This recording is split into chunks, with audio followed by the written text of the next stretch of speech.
ప్రధానమంత్రి నరేంద్ర మోదీ ఏపీ పర్యటన దాదాపు ఖరారైపోయింది.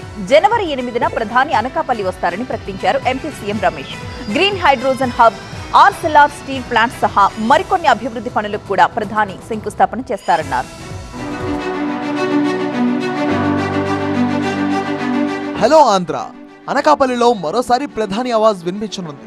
ఎన్నికల ప్రచారంలో భాగంగా మార్చి 9వ తేదీన అనకాపల్లిలో పర్యటించారు ప్రధాని మోదీ. ఉమ్మడి విశాఖ జిల్లా అభివృద్ధికి కీలక హామీలనిచ్చారు కూడా.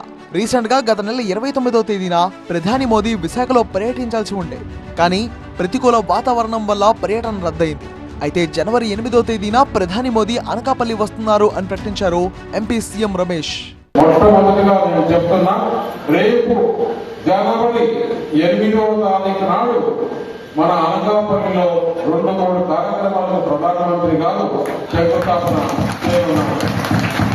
కాసింకోట్లో 4.53 కోట్ల వ్యయంతో అభివృద్ధి పనులకు స్పీకర్ అయ్యన్న పాత్రుడితో కలిసి శంకుస్థాపన చేశారు ఎంపీ సీఎం రమేష్. ఈ సందర్భంగా ప్రధాని మోదీ అనకాపల్లి జిల్లా పర్యటనపై ప్రకటన చేశారు. Green hydrogen hub, ఆర్సెల్ఆర్ steel plant సహా మరికొన్ని అభివృద్ధి కార్యక్రమాల్లో ప్రధాని మోదీ పాల్గొంటారన్నారు. అనకాపల్లి జిల్లాలో అల్యూమినియం కొత్త ప్లాంట్ ఏర్పాటుకు కృషి చేస్తున్నామన్నారు. అక్కడ స్టీల్ ప్లాంట్, ఇంకొకటి ఫార్మా ఎక్స్చేంజ్, 3 కొత్త ఫార్మా ఎక్స్చేంజ్ మన 2 ఉన్నాయి. అది కాకుండా 3వ ఫార్మా ఎక్స్చేంజ్ ప్రధానమంత్రి శంకుస్థాపన 8వ తారీఖు చేయబోతున్నాడు.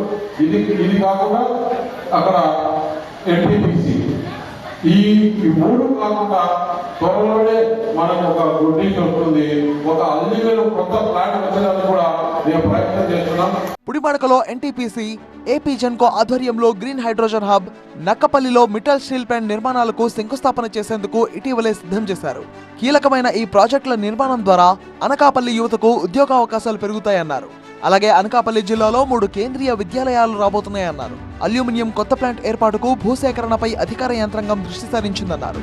డబుల్ ఇంజన్ సర్కార్ పాలనలో రాష్ట్రం సమగ్ర అభివృద్ధి జరుగుతుందని అన్నారు ఎంపీ సీఎం రమేష్. జనవరి 8వ తేదీన ప్రధాని మోదీ, ముఖ్యమంత్రి చంద్రబాబు నాయుడు అనకాపల్లిలో అనేక అభివృద్ధి కార్యక్రమాలకు శంకుస్థాపన చేస్తారన్నారు.